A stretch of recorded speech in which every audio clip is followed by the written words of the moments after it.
ታችኋል። ይሄ ነው የፊታችን ቅዳሜ የሚጠብቃችሁ። እዚህ የገባችሁ አድማጮች አላችሁ። ጥያቄዎቻችሁን ከሁለት ደቂቃ አልበለጠ ምጥን አድርጋችሁ በተደጋጋሚ ያወራነው ነው። ማቃችሁ ናችሁ፣ ፖለቲከኞች ናችሁ፣ ስለማከብራችሁ ያስገባችሁ ናችሁ። እሺ፣ አቶ ልደቱ ይሰማሉ? አዎ በደንብ። እሺ፣ ጀሚ አለ፣ ተስፋ ማርያም አለ። የአቶ ልደቱን ፎቶ ፕሮፋይል ፒክቸር ያደረገ ነው። አቶ ይርታቸው አሉ። እዚህ ከዲያስፖራ ወገን በተለይ ዲያስፖራን በማስተባበር እዚህ ፖለቲካ በመከራከር በመወያየት የሚታወቁ ሰው ናቸው። ይርታቸው የአማራ ድምጽ። ጀሚ ካንተ ልጀምር። ምንድነው ለአቶ ልደቱ የምታቀርበው ጥያቄ? ድምጽ አይሰማም። እስኪ አውራ። ይሰማል? አቶ ልደቱ አውራ፣ እስኪ አውራ።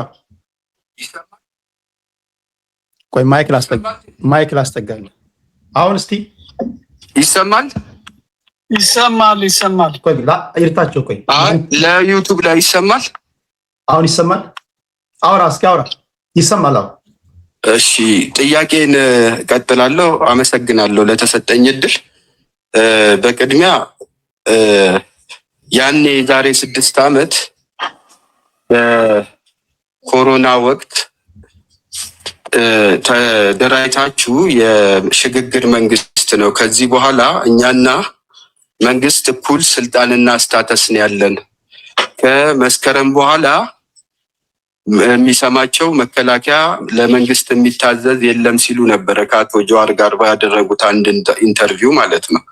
የዛን ጊዜ ያልሰማቸው ህዝብ የዛን ጊዜ ያጡትን ተሰሚነት በሀገር ውስጥ ሆነው ጭምር ያላገኙትን ተሰሚነትና የህዝብ ድጋፍ አብሯቸው ሊያግዛቸው ያልቻለ ህዝብ ዛሬ ሊያውም ከሀገር ወጥተው በተዳከሙበትና ሊያውም በእዛም እንኳን የትዕይንተ ህዝቡ መሬት ላይ ላለ ህዝብ አይደለም እና በሚዲያ በሚደረግ መንግስት ላይ ጫና መፍጠር እንችላለን ብላችሁ ታምናላችሁ ወይ ነው አንደኛው።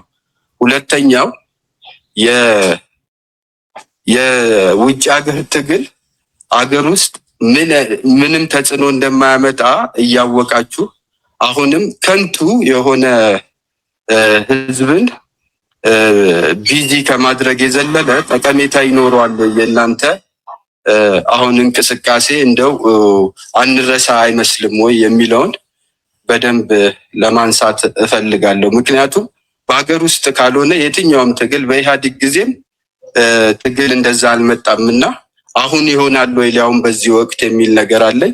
በመጨረሻ የማነሳው ለማሳጠር የሶሻል ሚዲያ ላይ የሚሰበሰብ ህዝብ እኛን ሊሰማ ወይንም እኛን ድጋፍ ነው ብላችሁ ነው ወይ የምታዩት? በ1 ሚሊዮን ይጠበቃል ምናምን ስትሉ የመንግስት አካልም ጭምር ሊከታተል ይችላል። የኛ ደጋፊ ነው ብላችሁ ነው ወይ የምታስቡት? ከዚህ በፊት ተከትሎናል ተቀብሎታል የሚል ስላነሱ ይሄን ላይ ክሪል እንዳደረጉ ነው። አመሰግናለሁ ጀሚያችን። ይሄ እንትን ካለቀ በኋላ እንደተለመደው በነገራችን ላይ አቶ ልደቱ ማንኛውም መግለጫ ከላካችሁልን በኋላ እኔ ቤት ፖለቲካ ሊዋዩ ሲመጡ ውይይት እናደርጋለን። እናንተ የምትልኩት መግለጫ ላይና ይሄን በዚህ አጋጣሚ እንድታውቁ ነው። ሁልጊዜ ውይይት እናደርጋለን። የአድማጭ ተመልካቾችን አስተያየት እንቀበላለን። ደጋፊዎችም ተቃዋሚዎችም አሉ ለማለት ያህል ነው። እሺ ጀሚን እናመሰግናለን። ቶሎ ጥያቄዎቻችሁን ከ2 ከ3 ያልበለጠ ታደርጋላችሁ። ወደ ተስፋ ማርያም እንሄዳለን። ተስፋ ማርያም ጤና ይስጥልኝ። ሰላም ትድዬ፣ እንዴት ናት? ሰላም ናት። ሁላችሁም ሰላም ብያለሁ። እድሉን ስለሰጠኝ ከልብ አመሰግናለሁ። አቶ ልደቱንም ከልብ አመሰግናለሁ። እንዲህ አይነት ጥያቄና መልስ የመስጠት ልምዳቸው ያው የሚታወቅ ነው። ለኢትዮጵያ አርአያ የሆኑ እንዲያውም አንዳንዴም ብቸኛ ለህም በድፍረት የምትናገርላቸው አይነት ድንቅ ፖለቲከኛ ናቸው። ለመጠየቅ የማይፈሩ ደፋር ናቸው። ለሀገራቸው ሳይታክቱ አቋማቸውን ሳይለዋውጡ አንዳንዴም ቀድመው ኢትዮጵያ ውስጥ ሊያጋጥሙ የሚችሉ ችግሮችን ቀድሞ በመናገር እዳ የሆነባቸው ሰውም ናቸው ብዬ አስባለሁ። እኔ እውነት ለመናገር የልደቱ አንዱ ከህዝቡ ጋር ፊት የማያደርግበት ኮንዲሽን ሊመጡ የሚችሉ ስጋቶችን ቀድሞ የመረዳቱና ስህተቶችን ፊት ለፊት የመናገሩ ነው ብዬ አስባለሁና ፓርቲ ውስጥ በተወሰነ ደረጃ አብሬ ለመንቀሳቀስ ሞክሬያለሁ። ከፓርቲ ውስጥ ካሉ ሰዎች አግኝቶም አላውቀውም ሰው አንዱ በታያሪ ነው። በጣም በሚገርም ሁኔታ በጣም ደግሞ ከልብ አድናቂው ነኝ። በጣም አመሰግናለሁ። አሁንም የመጣችሁበት መንገድ ከዚህ በፊትም እንደነበረው በ97 የሚባል 2010 በፊትም ይሁን 2013 በፊትም እና አቶ ልደቱ ይዘውት የሚመጡት ሐሳብ ኢትዮጵያን ህዝቦቿን የሚያድን መድኃኒት የሆነ ሐሳብ ሁሌም ይዘው ይመጣሉ። ግን ሰው በሰዓቱ ነቅቶ ሴንሲቲቭሊ ምክሩን ባለመጠቀሙ ኢትዮጵያ የገባችበትን መከራ በተግባር አይተማል። ሌላው ቢቀር ከ2013 ጦርነት በፊት ይሄ ከመስከረም 30 በኋላ ሊመጣ የሚችሉ ችግሮች አስቀድሞ በማስጠንቀቅና በመምከር የብልጽግና ሰዎችንም ሳይቀር ከመጣባቸው አደጋ ይሄን ሁሉ የከፈሉት ዋጋ ቀላል ዋጋ አልከፈሉም። የብልጽግና ሰዎች እንዲድኑ ምክር በመስጠት ግንባር ቀደም ሰው ናቸው። አሁንም የመጡበት መንገድ እውነት እንናገር ከተባለ ለብልጽግና ሰዎች ራሱ መድኃኒት ነው ብዬ ነው የማስበው። ይሄ ጥሪ ለብልጽግና ሰዎች መዳኛ መድኃኒት ነው። ከዛ በኋላ ወደ ደቦ ፍርድ ከተሄደና ወደ ህዝባዊ ማዕበል ከሄደ በኋላ ለብልጽግና ሰዎች ከማንም በላይ አደጋ ነው የሚሆነው፣ ለሀገር አፍራሽ ነው የሚሆነው። ብልጽግና ሰዎች በአግባቡ ይሄን ምክር ቢጠቀሙበት ልክ 2010 ሸራተን አቶ ልደቱ የተናገሩት ምክር ለኢህአዴግ እንደተናገሩት ነው ኋላ እንደተጠቀሙበት ይሄንንም ምክር በአግባቡ ቢጠቀሙበት ኢትዮጵያም ትድናለች፣ የብልጽግና ሰዎችም ይድናሉ፣ ኢትዮጵያንም በትክክል የሚድኑበት መድኃኒት የሆነ ሐሳብ ነው የሚል አስተያየት ለመስጠት ነው። ከዛ ውጭ ወደ ጥያቄ ስገባ ባለፈው የነበረው ትዕይንተ ህዝብ በጣም ከፍተኛ የሆነ ድጋፍና መነቃቃት የታየበት ነው። ብዙ ሰው ተስፋ ያደረገው ነበርና ከዛ በኋላ ግን ተመልሶ ወደዚህ እንቅስቃሴ ለመግባት አልዘገየም ወይ? እኔ በጣም ማለት ረዘመብኝ ጊዜውና ከዚህ አንፃር እንዴት ነው ያለው ነገር? አስቸጋሪ ነገሮች እንዳሉ እረዳለሁ፣ ግን በጣም የዘገየ ይመስለኛል። ሁለተኛው ነገር አሁን ቀጣይ ፕሮግራም ላይ ያለው ነገር እንደባለፈው አይነት የእያንዳንዱ የፖለቲካ መሪም ይሁን አስተሳሰብ ወኪል ሆኖ የሚቀርበው ሰው አቋሙን ገልጾ ነው የሚወጣው ወይስ እንዲያው በተመጠነ ደረጃም ቢሆን ቻሌንጅ ይደረጋሉ ወይ? አካሄዳቸው ጥያቄና መልስ የሚሆን ነገር ይኖረዋል ወይ? አሁን የቀዳሚው ፕሮግራማችሁ እንደዛ ይኖረዋል ወይ ነው። ሶስተኛው ቀጣይ እስከዚህ በኋላ በምን ያክል ነው በተከታታይነትና ያለማቋረጥ ትግሉ ውጤት እስኪያመጣ ድረስ የሚከድበት የሚለውን ኮንዲሽን ለመጠየቅ ነው። ድሉን ስለሰጣችሁኝ ከልብ አመሰግናለሁ። እሺ፣ ከልብ እናመሰግናለን።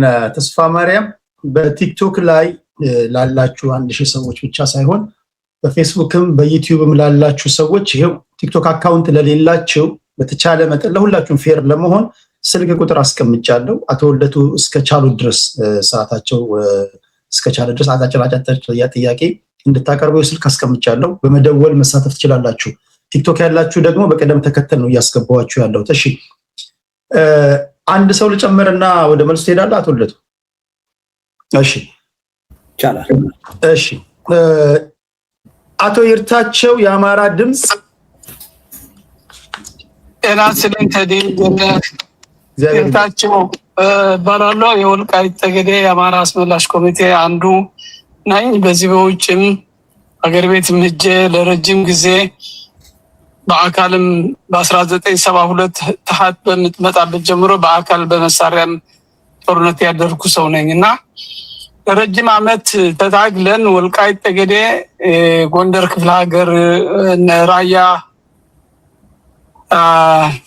የወሎ ክፍለ ሀገር እንደነበር አቶ ልደቱ ያውቃሉ የሚል እምነት አለን። በኢትዮጵያ ታሪክ እዚህ ሲያትልም ድሮ ከፕሮፌሰር መራራ ጉደና ይሆን አብረው መጥተው እዚህ ሲያትል አቶ ይርታቸው ወደ ጥያቄው ሰዓት ለመቆጠብ እሱን እናውቃለን እና ቀዳሚ ወደ ተዘጋጀው ጥያቄ በውስጥ ያለ ጥያቄ ካለ አቅርብለት እና ትልቁ ምንድነው ሌላው ስቲል አሁን ፋኖ በጣም ከፍተኛ ትግል እያደረገ ነው ያለው። ከሀገር ቤትም ሰላማዊ ሰልፍ ዛሬ ወጥቶ በግልጽ አብይ ምርጫ አይካሄድም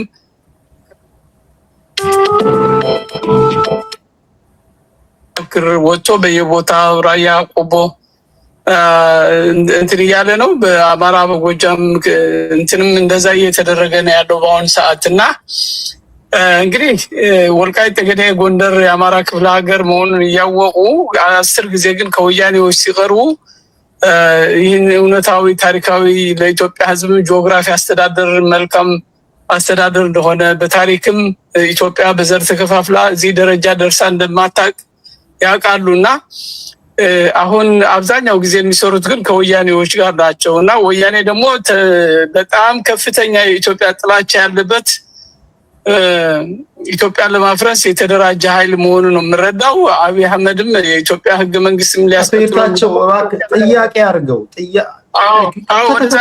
ጥያቄ አድርጉት ባካችሁ እና አሁንም ከተገንጣዮች ጋራ ኢትዮጵያን የሚያፈርሱ ኃይሎች ጋር በአግባቡ ፋኖ ሳይረዱ ሲሰሩ እና ያለንና የኢትዮጵያ የመጨረሻው እጣ ፈንታው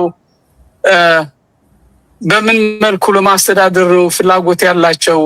አቶ ልደቱ እንደዚሁ የእናንተው ድርጅቶች ከነ ጆሃር ከተለያዩ ድርጅቶች ስታደርጉ በምን መስፈርት ተሟልቶ ነው ኢትዮጵያ ለማዳን የምታደርጉት ትግል ወይስ የሰውን ትግል ለመዝረፍ የሚደረግ ነው ወይ? አቶ እናመሰግናለን። እሺ ወደ ቅድስት እንሄዳለን። አንድ ሰው ልጨምር።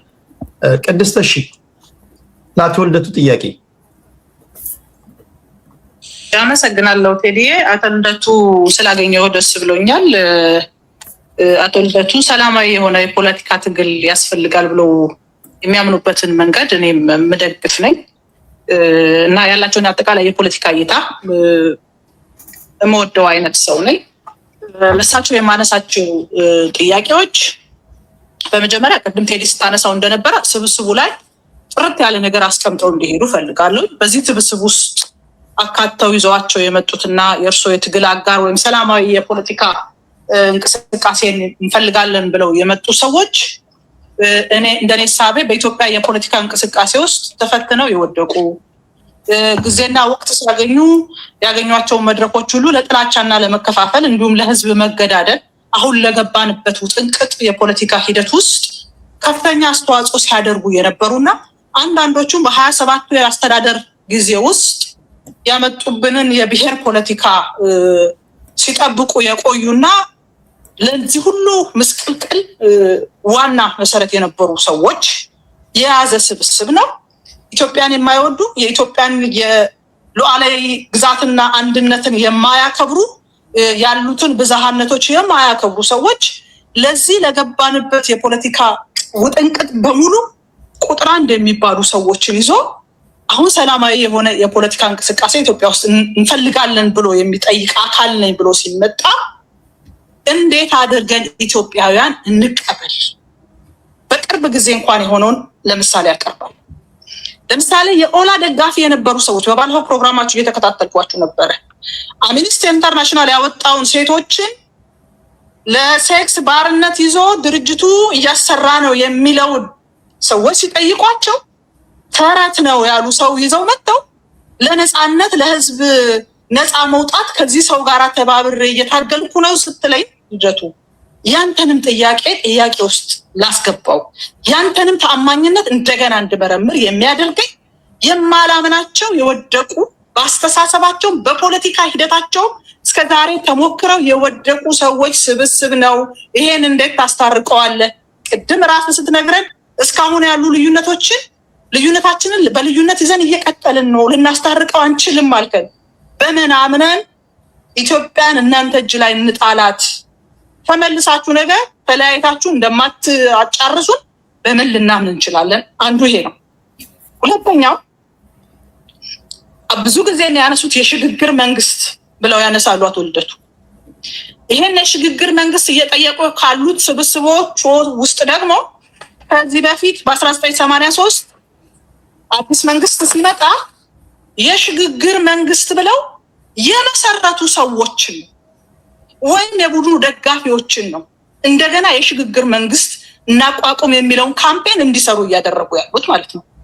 እነሱ ከስልጣን በተወገዱ ቁጥር ኢትዮጵያን የሽግግር መንግስት ታምጣ እያሉ እንደፈለጋቸው እንዲያደርጉብን የኢትዮጵያ ህዝብ የቤተ ሙከራ አይጥ ነው ወይ? የሆነ አካል ከስልጣን ሲወገድ የሽግግር መንግስት እያለ እንዲመጣ ማድረግ። የሽግግር መንግስት ሲደረግ ደግሞ በኢትዮጵያ የፖለቲካ ታሪክ ውስጥ የምናምነው ሊያስፈጽምልን የሚችል ተቋም የለንም። ወደፊትም ልናመጣ የምንችልባቸው እድሎቻችን ገና ናቸው። 27 ዓመት ሙሉ በብሔር ፖለቲካ ተቧድነን ማንተማመን የምንገዳደል በጣም የተራራቁ ሐሳብ የያዝን የፖለቲካ ሐሳብ ውስጥ እያለን የሽግግር መንግስት ያስፈልጋል ብለን ስንል እነዚህን ሁሉ መከራችንን የት አስቀምጠው ነው? ከዛ ውጪ የሽግግር መንግስት ያስፈልጋል ሲሉ አሁን እያስተዳደረ ያለው መንግስት ባንክም ታንክም ይዟል።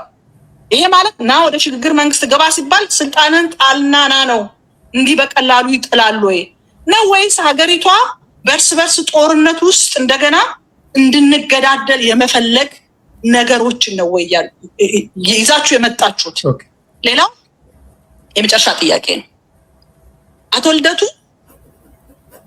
ምናልባት በያዙት ሰላማዊ የፖለቲካ ትግል ኢትዮጵያ ውስጥ ነፃ ፍትሃዊና ዲሞክራሲያዊ ምርጫ ይደረግ የሚል ሀሳብ ይዘው መጥተው እየገፉ ቢሆን ሁሉም ኢትዮጵያዊ ከጎኖ ይሰለፋል የሚል እምነት አለኝ።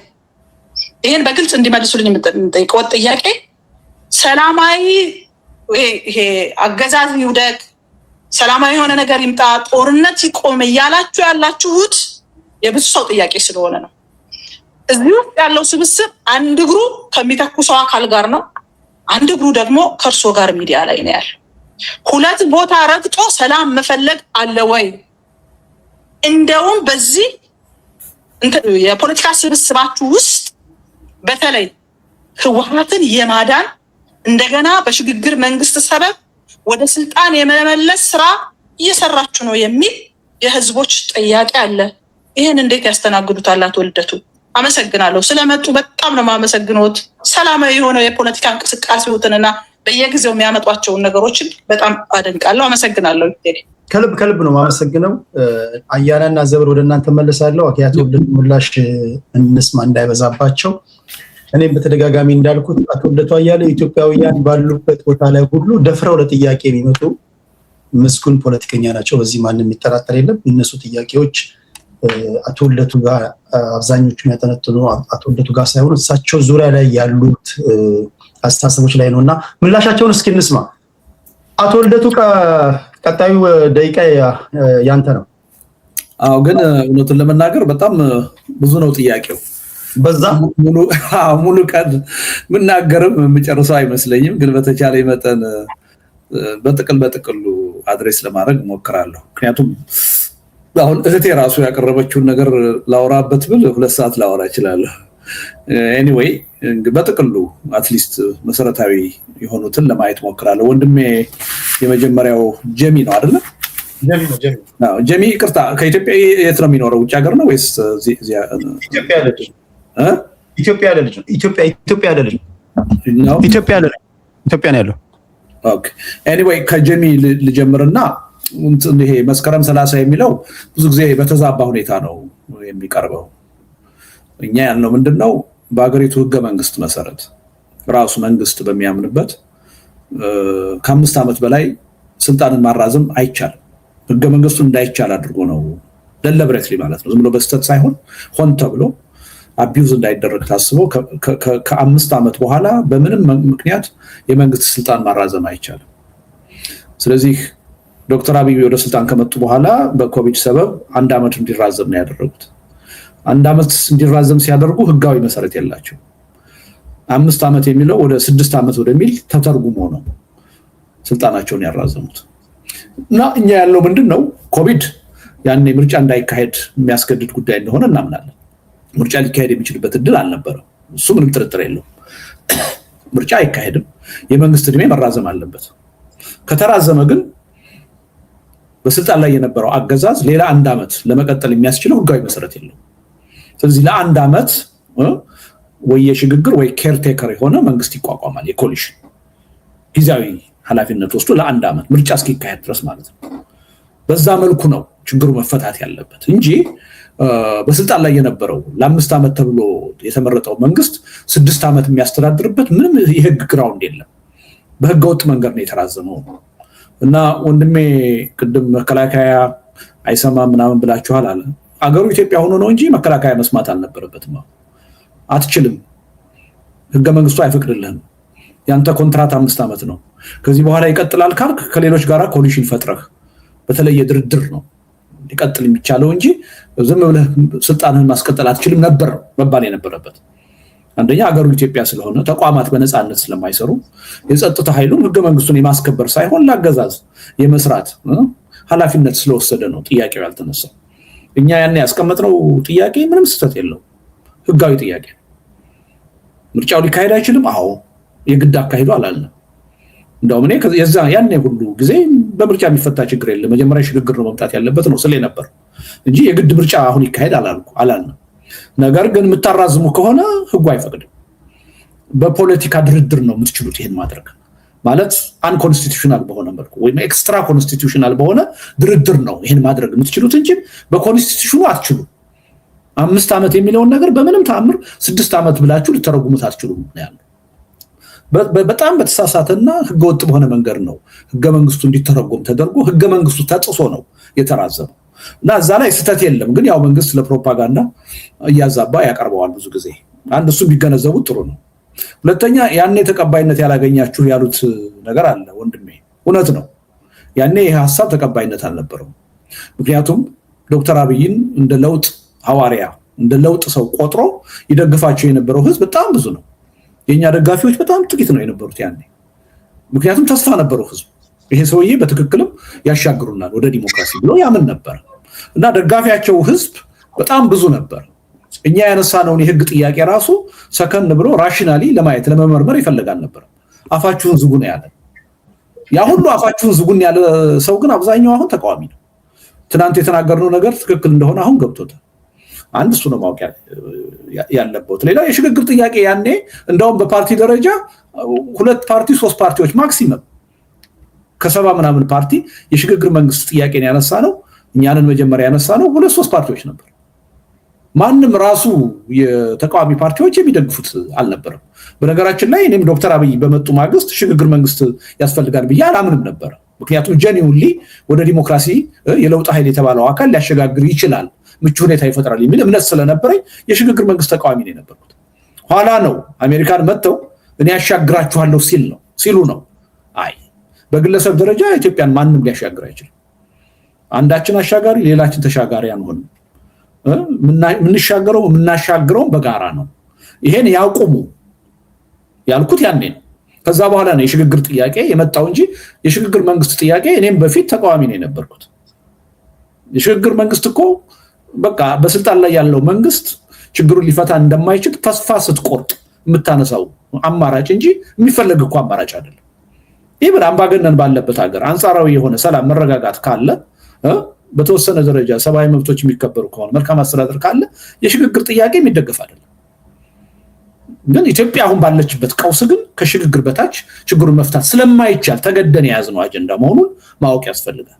አሁን ግን ከ5 ዓመት በኋላ ማለት ነው ተቃዋሚ ፓርቲ ውስጥ ሆኖ ተቃዋሚ ጎራ ውስጥ ሆኖ የሽግግር ጥያቄን የማይደግፍ ፓርቲ የለም። አስተሳሰባችን በሂደት ምን ያህል አሸናፊ ይሆን እንደመጣ ታይቷል በጋድ። አሁን ይሄን የሽግግር ጥያቄ የማይቀበለው አንድ ፓርቲ ብቻ ነው፣ ብልጽግና ፓርቲ ብቻ። ሌላው ሁሉ ተቀብሏል፣ አስፈላጊነቱን አምኗል። ከዛ በታች መፍትሄ እንደሌለ ተገንዝቧል። እና በዚህ መልኩ ወንድሜ ቢረዱት ጥሩ ነው። ግን በአንድ መሰረታዊ የሆነ ጥያቄ አንስተዋል። ትክክለኛ የሆነ ጥያቄ ሳይሆን አስተያየት ሰጥተዋል ወንድሜ ጃሚ። ውጭ ሀገር ሆናችሁ ይህን መንግስት አትጥሉትም፣ ልታሸንፉት አትችልም ብለዋል። አብሶሉትሊ ትክክል፣ እውነትዎትን ነው። ውጭ ሀገር ሆኖ መንግስትን ማሸነፍ አይቻልም። ውጭ ሀገር ሆኖ መንግስትን መጣል አይቻልም። መንግስትን ማሸነፍ የሚችለው መንግስትን መጣል የሚችለው የጉዳዩ ባለቤት የኢትዮጵያ ህዝብ ነው። በአምባገነኑ አገዛዝ ጫማ ስር እየተረገጠ ያለው መከራውን እያየ ያለው ህዝብ ነው ታግሎ ለውጥ ማምጣት የሚችለው። ውጭ ሀገር ሆነን ታግለን ለውጥ ልናመጣ አንችልም። አይሚን መንግስት ልንለውጥ አንችልም። ስለዚህ ይሄን ያሉት ነገር ትክክል ነው። እኛም መንግስት እንቀይራለን ታግለን ውጤት እናመጣለን አላለም። የኢትዮጵያ ህዝብ ታግለህ ውጤት ማምጣት አለብህ ነው ያለው። ነገር ግን ውጭም ሀገር ሆነ ትግሉን ማገዝ እንችላለን፣ ትግሉን ማጠናከር እንችላለን፣ ለትግሉ ትልቅ ሚና መጫወት እንችላለን። ዶክተር አብይ ወደ ስልጣን የመጡት እንዴት ነው? ቄሮች ፋኖች ታግለው እኮ ነው አይደል እንዴ? በየመንገዱ ተሰልፈው መስዋዕትነት ከፍለው ዋጋ ከፍለው ነው እነ ዶክተር አብይ ወደ ስልጣን የመጡት። ያን ትግል ግን ያነሳሳው ማን ነው? ውጭ ያለው ኃይል ነው። ኦኤምኤን፣ ኢሳት፣ ውጭ ሀገር ያሉ የኦሮሞ የአማራ ኤሊቶች እንቅስቃሴ ነው ኢንስፓየር ያደረገው ያነሳሳው አይደል እንዴ? ስለዚህ አንደኛ ውጭ ሀገር ያለን ሰዎች አስተዋጽኦ አለን፣ ድርሻ አለን። ነገር ግን የማንተካው ነገር አለ። መንግስትን የመለወጥ የማሸነፉ ሚና ግን የማንም ሳይሆን ኢትዮጵያ ውስጥ ያለው ህዝብ ነው። ስለዚህ እኔ ውጭ ሆነን መንግስት እናወርዳለን የሚል እብደት ውስጥ አይደለሁም ያለሁት። ሚናዬን እና ድርሻዬን አውቃለሁ። የኔ ድርሻ ወይም የኛ ድርሻ ማገዝ ነው፣ ማጠናከር ነው፣ ማበረታታት ነው፣ አጀንዳ ማቀበል ነው። ለምሳሌ ሽግግር ያስፈልጋል እንላለን። ምን አይነት ሽግግር? ሀሳቦች አሉ። በሰነድ እንትን እያደረግን በረቂቅነት ለውይይት እናቀርባለን። ህዝቡ እንዲወያይበት መድረክ እንፈጥራለን። አሁን እንደምንፈጥረው አይነት ይሄን ማድረግ ደግሞ ከኛ የሚጠበቅ ነው። እንዲህ አይነት ደግሞ ተጨባጭ ለውጥ ውጭ ሀገር ሆኖ ለውጥ እንዲመጣ ማገዝ ደግሞ በዚህ በዓለም ላይ በጣም የታወቀ ነገር ነው። አሁን ቅድም በኢንተርኔት መሬት ላይ ላለ ህዝብ አይደለም መልእክት የምታስተላልፉት ብለውኛል። ታዲያ የት ነው ያለው? ማርስ ላይ ላለ ህዝብ ነው ቅዳሜ መልእክቱ የሚደርሰው? መሬት ላይ ላለ ህዝብ እኮ ነው። እርሶም መሬት ላይ ነው ያለውት፣ መልእክቱ ይደርሰውታል። እና ይሄ አየር ላይ አይደለም። አሁን የምናደርገው ውይይት አየር ላይ የሚቀር አይደለም። መሬት ላይ ላለው ህዝብ ይደርሰዋል፣ ያዳምጠዋል። አንድ እሱ። ሁለተኛ በኢንተርኔት የሚደረግ እንቅስቃሴ አሁን ላይ ትልቅ ለውጥ ማምጣት ይችላል። መንግስት እንደሚለው አይደለም። ለምንድን ነው የጀንዚ ሙቭመንት መንግስት እኮ ሲቀይር አይተናል አይደል? 5-6 ሀገሮች ላይ ተቀጣጥሎ 2 መንግስት በአንድ ሳምንት ሲወርድ አይተናል። ማዳጋስካር፣ ኔፓል አይተናል እኮ። የተመራው በሶሻል ሚዲያ ነው። እና ይሄንም ደግሞ ማናናቅ ትክክል አይደለም እውነቱን ለመናገር። ስለዚህ እንደ ውጭ ሀገር ያለ ሰው በትግሉ ምንም አስተዋጽኦ የማያበረክት ከሆነ እነ ቴዲ መዝጋት አለባችሁ ማለት ነው ይሄን ፕሮግራማችሁ። ለምንድን ነው የምትደክሙት? እና ይሄን ቢረዱ ጥሩ ነው ማለት ነው። ግን ለሀሳባቸው አመሰግናለሁ። ተስፋ ማርያም በአብዛኛው የድጋፍ ሁኔታ ነው የገለጸው። በጥያቄ ደረጃ ያነሳው አንድ ነገር ነው፣ 2 ነገር ነው ማለት ይቻላል። አንደኛ ዘግይታችኋል የሚል ነው። ሊመስል ይችላል። ምክንያቱም እኛ ሚዲያ ላይ ወጥተን የምንናገረው ነገሮችን አንድ ደረጃ ላይ ካደረስን በኋላ ለሚዲያ የማይቀርብ ውይይት በሳምንት 2-3 ጊዜ እናደርጋለን። ብዙ አድካሚ የሆኑ ውይይቶች፣ ድርድሮች፣ ምክክሮች፣ ክርክሮች እናደርጋለን። ያ ሁሉ ግን ለሚዲያ አይቀርብም። ስለዚህ ከሚዲያ ስንጠፋ ስራ የማንሰራ ልንመስላችሁ እንችላለን። ኖ እኔ እንቅልፍ የለኝም አሁን እውነቱን ለመናገር ሌት ተቀን ነው የምንሰራው። ግን ሁልጊዜ ደግሞ ሚዲያ ላይ ልንቀርብ አንችልም፣ ልንታይ አንችልም። የምንሰራው ነገር ሁሉ ሚዲያ ላይ ሊመጣ አይችልም። እና ያኔ ስራ ፈተን አይደለም የምንጠፋው ማለት ነው፣ ስራ እየሰራን ነው። እና በዛ ምክንያት ይመስለኛል የዘገየን የመሰለውት እንጂ ያለፈውን ትዕይንተ ህዝብ ካካሄድን በኋላ እስካሁን ድረስ ምንም ረፍት አላገኘንም። ሌት ከቀን ነው የምንሰራው እና እሱም ቢረዱት ነው። እስከምን ድረስ ነው የሚሄደው? መጀመሪያ ላይ ለማብራራት ሞክሬያለሁ። ቅዳሜ ይሄን እናካሂዳለን። ከ2 ሳምንት 3 ሳምንት በኋላ ሰላማዊ ሰልፍ መሬት ላይ ዋሽንግተን ዲሲ እና ለንደን እናካሂዳለን። እሱን ገምግመን በብዙ የውጭ ሀገር ከተሞች እንደገና እናካሂዳለን። ከዛ በኋላ አገር ቤት ፈጣን የሆነ ጠንካራ የሆነ አምባገነንን ሊያንበረክክ የሚችል ህዝባዊ ቢተኝነት እንዲቀጣጠል ነው የምንሰራው። ያ የጉዳዩ ዋና ባለቤት የሆነው ህዝቡ ህዝባዊ ቢተኝነትን አጀንዳው አድርጎ መሬት ላይ ተጨባጭ ትግል አድርጎ ለውጥ እንዲያመጣ ነው ትግል የምናደርገው። እና የሚቆም ነገር አይደለም። ሊቆም የሚችለው ህዝቡ አሸናፊ ሲሆን ብቻ። ህዝቡ አሸናፊ እስካልሆነ ድረስ የሚቆም ትግል አይደለም ማለት ነው። ለአቶ ተስፋ ማርያም ይሄን ካልኩ በቂ ይመስለኛል። አቶ ማነው ስማቸው? ይርታቸው ወይስ ይርቃቸው? አቶ ይርታቸው የአማራ ድምጽ። እሳቸው አቋም ነው የገለጹት። እድሜ ለዲሞክራሲ አቋሞትን አከብራለሁ፣ ግን መልስ የሚያስፈልገው ጥያቄ አልጠየቁኝም። አራተኛ እህቴ ቅድስት ናት ብዙ ነገር የጠየቀችው የተናገረችው። አመሰግናለሁ በእውነት። እንደው ሴቶች ብዙ ጊዜ እንደዚህ ማህበራዊ ሚዲያ ላይ አያለሁና ብዙ ጊዜ የፖለቲካ እንቅስቃሴ በምናደርግ ኃይሎች በአመራር ውስጥ በምናምን ግን ብዙ ጊዜ ሴቶች አይታዩምና እንደው ሴቶች ሪሊ ወደዛ የአመራር ሚና ብትመጡ ተሳትፎ ብታደርጉ ተገቢ ነው እላለሁ። ምክንያቱም አንዱም ኢትዮጵያ የጦርነት ሀገር እንድትሆን ያደረግናት መሪዎቹ ሁላችንም አብዛኛዎቻችን ወንዶች ስለሆን ይመስለኛል። እና ደስ ብሎኛል ሴት እህቴን እዚህ ላይ በማየቴ። ግን ያነሳችው ጥያቄ በጥቅሉ ምንድነው? ተፈትነው የወደቁ ያልሻቸው ሰዎች አሉ፣ ወንጀለኞች ያልሻቸው ሰዎች አሉ፣ ከዚህ በፊት ችግር ሲፈጥሩ የነበሩ አገሪቱን ለዚህ የዳረጉ ያልሻቸው ሰዎች አሉ። እኔ ብዙ መልስ አልሰጥሽም እመቤት በዚህ ጉዳይ ላይ አንድ ነገር ነው የምናገረው መጥፎ ነገር ካፉ ያልወጣ በወንጀል ያልተነካካ ባለፉ ችግሮች ውስጥ አካል ያልነበረ ንጹህ ሰው የምትፈልጊ ከሆነ ለዘላለም የምታገኝ አይመስለኝም ኢትዮጵያ ውስጥ እንደዛ ንጹህ ሰዎች የማይሰሩ ሰዎች ናቸው በየቤታቸው ተቀምጠዋል ትግሉ ውስጥ መጥተው መተካት አልቻሉ መታገል አልቻሉ ስለዚህ ያለውን ኃይል ነው ልንጠቀም የምንችለው በቅሎ ከሌለሽ አህያ ትጋልቢያለሽ አማራጭ የለሽ አህያ ከሌለሽ በእግርሽ ትሄጃለሽ አሁን አማራጩ ሁለት ነው አይ ባካሁን ቀደም በፖለቲካ ተሳትፎ የነበራችሁ በጥላቻ ንግግር በተለያየ ወንጀል የተነካካችሁ አንፈልጋችሁ በጣፈንታችን እኛን ወስናለን ብላችሁ ወጣችሁ ያመራርነቱን ሚና መያዝ ነው መጨበጥ ነው ያኔ ሳንወድ በግድ እንለቃለን እኔ እውነቱን ለመናገር በዛ ደረጃ አዲሱ ጄነሬሽን ወደ ፖለቲካ ትግሉ መጥቶ መወጣት የሚገባውን ሚና መጫወት ቢነሳሳ አንድ ቀን አላድርም ከዚህ ፖለቲካ ውስጥ እወጣለሁ እስካልመጣ ድረስ ግን አማራጭ የለም ግዴታችን እና ቅድም ተናግሬያለሁ በቤት ወንጀል የሰሩ ሰዎች አጠገባችሁ አሉ አብረዋችሁ አሉ አልካድኩም አዋሉ እኔም ራሴ ልደቱ ወንጀለኛ ነው ብሎ የሚያምን ሰው ሊኖር ይችላል ግን የተማመን ነው ምንድነው ተጠያቂነት መኖር አለበት ባለፉት 5 ዓመታት ባለፉት 27 ዓመታት ምናልባት ከዛም በፊት በኢትዮጵያ ወንጀል ሰርቷል የሚባል አካል ሁሉ መጠየቅ አለበት ለመጠየቅ ቃል መግባት አለብን ዝግጁ መሆን አለብን ያ ግን መሆን የሚችለው የሽግግር ጊዜ ፍትህ ሲመጣ ነው አሁን ዋናው ተጠያቂ ሁላችንንም እየገደለ ያለ በድሮን ንጹሃንን እየጨፈጨፈ ያለ መንግስት በስልጣን ላይ ሆኖ ያ ተጠያቂነት ሊመጣ ይችላል ማን ተጠያቂ ሆነ ስለዚህ በትክክለኛው ጊዜና ሂደት ያን ልናደርግ እንስማ ዝም ብለን ራሳችንን እንደ ንጹህ ቆጥረን ነከሌናቸው ተጠያቂ ማለትን እናቁም ማንናችንም ተጠያቂነት ካለብን እንጠየቃለን ብለን እንመን ይሄን ለህዝባችን ቃል እንግባ ነው ያለው ከዚህ ውጭ ሌላ አማራጭ የለም እንዳልኩሽ የተነካኩትኝ ዘወር ይበሉ በወንጀል ባለፉት ችግሮች ተጠያቂ የሆኑት ለዚህ ችግር የዳረጉት ዘወር ይበሉ ካል ፖለቲካ ኢትዮጵያ ውስጥ አይኖርም ጨዋ ነው የምትዩ ያልተነካካው ሰው ቤቱ ነው ያለው መስዋዕትነት ዋጋ መክፈል አይፈልግም እንኳን ህይወቱን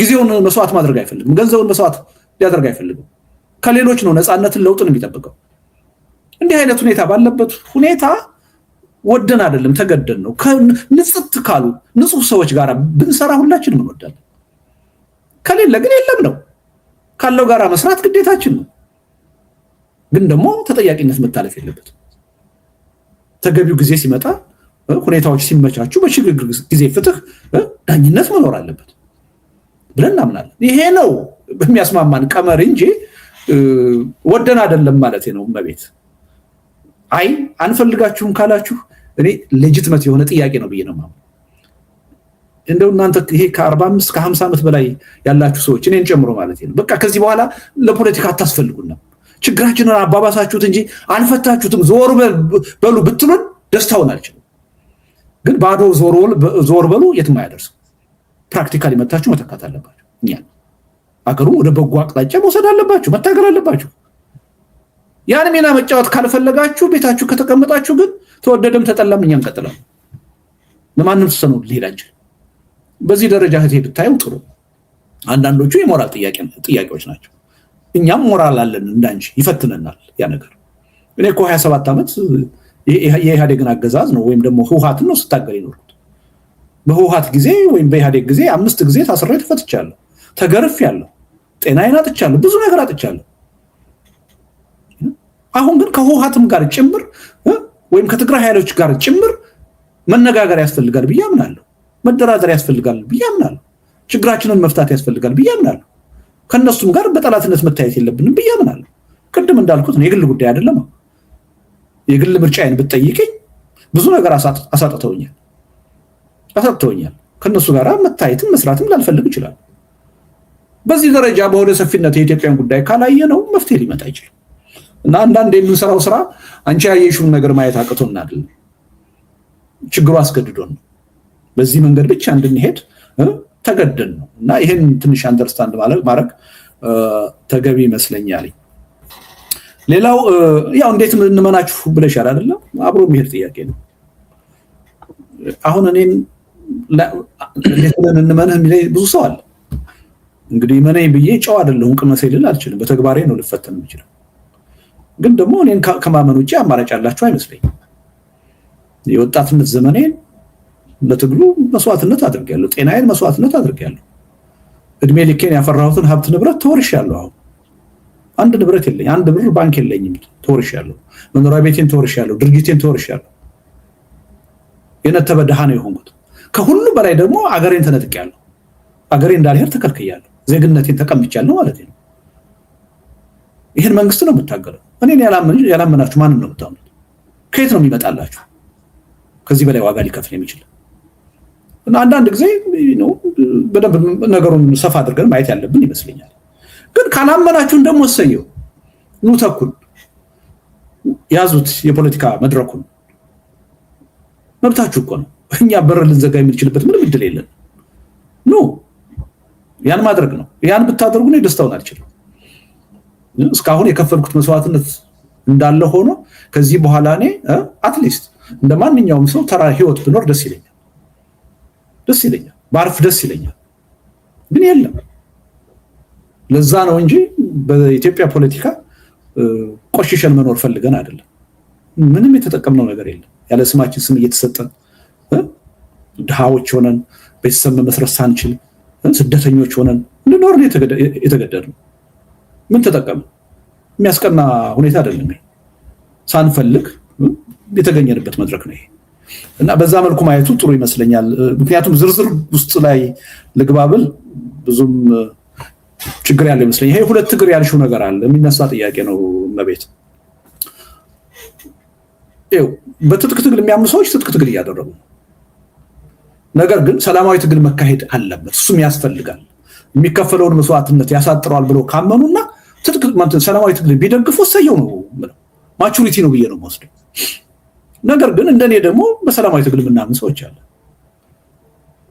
በሰላማዊ ትግል የምናምን ሰዎች እዚህ መድረክ ላይ የምናራምደው ሰላማዊ ትግል ብቻ ነው። ይሄ በትጥቅ ትግል የሚያምኑ ሰዎች ካሉ እዚህ መድረክ ላይ መጥተው ከኛ ጋር ሲሰሩ ግን የሚሰሩት ፒውርሊ ሰላማዊ ጉዳይን ብቻ ነው። ትጥቅ ትግልም ሊያስፈልግ ይችላል፣ ይጠቅማልም ብለው ሊያምኑ ይችላል። መብታቸው ነው እሱ።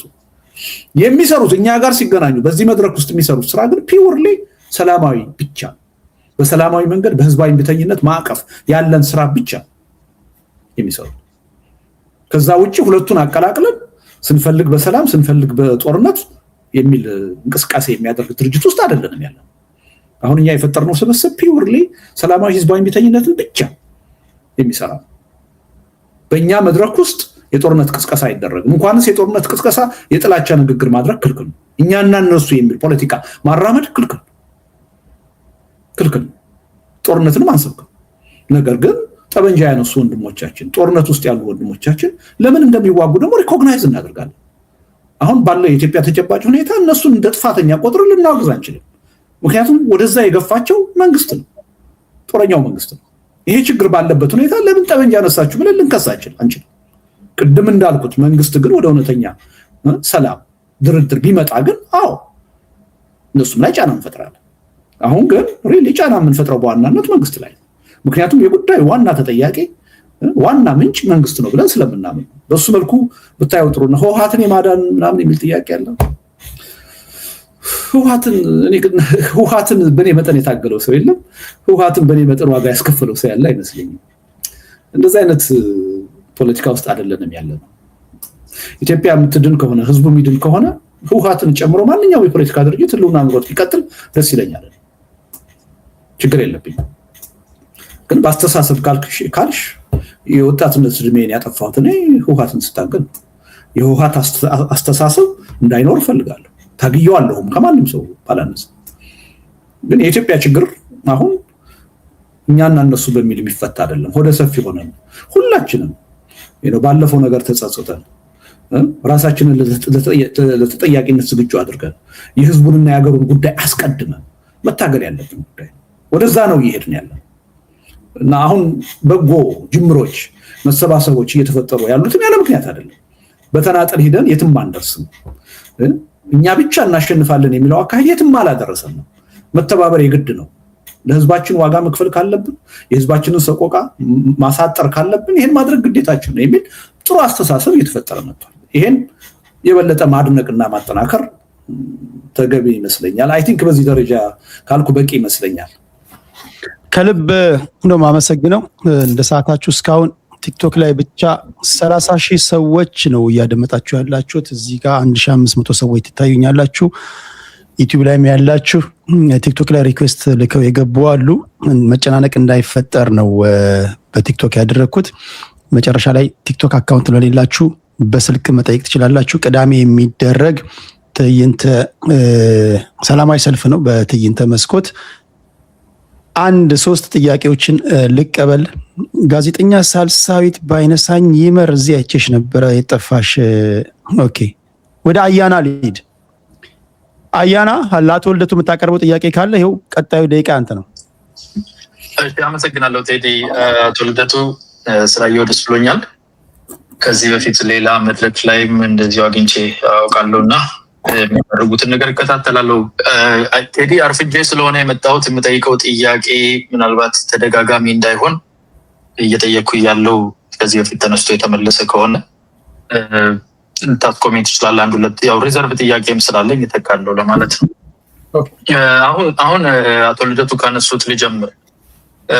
አብሮ ለመታየትም ሆነ አብሮ ለመስራት የማይወዷቸውን አካላት የሰማይና የምድር ያህል የተራራቀ የፖለቲካ ጎል ወይም አውትካም ይዘው አብሮ መዝመት ለፖለቲከኛው ምናልባት ይዋጥለት ይሆናል። ግን ለማህበረሰቡ ወይም ደግሞ ለሰፊው ህዝብ ይሄ ቅቡልነት ይኖረዋል ብለው ማሰብ ከየት የመጣ ነው?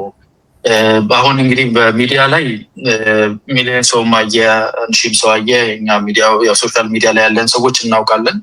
የሚያየን ሰው ሁሉ እየደገፈን ወይም አብሮን እየዘመተ ነው ማለት አይደለም። ይሄን ወደ መሬት ለማውረድ ሲሞከር አይ ቲንክ ለንደን ላይ ሻል ያለ፣ ዲሲ ላይ ጠበብ ያለ ውጤት ሊታይበት ይችላል።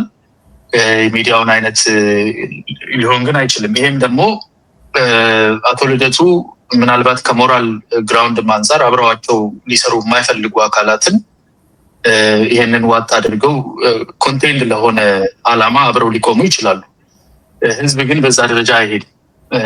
እነኚህ ስሞች ባሉበት ይሄንን ትብብር ወይም ደግሞ ይሄንን ህብረት የማይደግፍበት አቋም ሊኖር ይችላል እና ገና ከሚዲያ ወደ ታች እዚሁ ውጭ ሀገር ላይ ራሱ ወደ ታች ለመውረድ አይቸገርም ወይ? ህዝቡ ግልጽ የሆነ አላማን ወይም ፖለቲካል አውትካም አትሊስት የሚቀራረብ ለመስራት ለምን ተቸገራችሁ? በዚህ ይዘት ተያያዥ የሆነ ጥያቄ። በዚሁ ይዘት ወደ ሽግግር ከተሄደ እንዳሉት ሌላ አዲስ የመጣ ያለ የፖለቲካል ክላስ የለም። ይህ እነኙ ሊደሮች ናቸው፣ እነኙ ሰዎች ናቸው የስልጣንም ወይም የሽግግር የሚባለውን ነገር ሊይዙ አብረው ሊሄዱ የሚያስቡት እነኙ ሀሳቦች ናቸው። ቢያንስ በሀሳብ ደረጃ እነኝህን ሀሳቦች ማስታረቅ አሁን ባልተቻለበት ስልጣንን የሚያክል የሚያጋጭ በተለይ የአፍሪካ ስልጣን ወንድሙን የሚያስበላ ፖለቲካ ወንበርን ከተቆጣጠሩ ወይም ስልጣንን ከያዙ በኋላ እንፈታለን ማለት ትልቁን የቤት ስራ ወደኋላ ማስቀረት እንደሆነ ህዝብ ተረድቶ ከዚህ ውስጥ ሚዲያ ላይ የምናየው መቼስ መጥቶ ለመታዘብም የሚመጣለ ለመስደብም የሚመጣለ እሱን ቁጥር ነው ብሎ መቁጠሩ እኔ ትክክለኛ እንደ ሰላማዊ ሰልፍ መቁጠሩ ከምን እንደሚመነጭ አላስብም። እንዴት ያዩታል ይሄንን የሚል ነው። ከዚሁ ጋር ተያይዞ የመጨረሻው ማነሳው ሀሳብ እኔ ወደ ሀገር ስለመግባታቸው አስታውሳለሁ። አይ ዶንት ኖ ቴዲ የምታስታውስ ይመስለኛል። እዚሁ ሶሻል ሚዲያ ቲክታክ ላይ ከጭፍን የብልጽግና የመንግስት ደጋፊዎች ጋር እስከ መጋጨት ድረስ የደረስኩበት ነገር ነው። ህጋዊ አድርጌ አላየውም። ሰው ወደ ሀገሩ ተመልሶ ክስም ካለበት ፍርድም ከሆነ የሚቀበለውን ነገር በህግ ነው መደረግ ያለበት እንጂ ከዛ መድረክ መገፋትን አልቀበለውም፣ አልደግፈውም። ይሄ የፈጠረው የአማራጭ ማጣት ነው ወይ? አሁን ለምናየው አይነት ሶሻል ሚዲያ ኖርማሊ ፐብሊክ ኦፒኒየን ሼፕ ለማድረግ ወይም ለማንቃት ወይም ሀሳብን ለማሰራጨት የተደራጀን ሀሳብ ይዞ መጥቶ ለማሰራጨት እንጂ ኦልሬዲ ያልተደራጀ ያልተሰባሰበ የሚራራቅ የሚጣረስ ሀሳብን ይዞ እዛ ዙሪያ ለማስተባበር የሚደረግን ስራ አማራጭ ማጣት የተወለደ ነው ወይስ አምነውበት ይሰራል ብለው ፕላኑን አይተውት ነው? ይህንን እስኪ ትንሽ ኢንሳይት ቢሰጡን እይታቸው ላይ። አመሰግናለሁ። ቴንክ ዩ አያናን እናመሰግናለን። ዘብር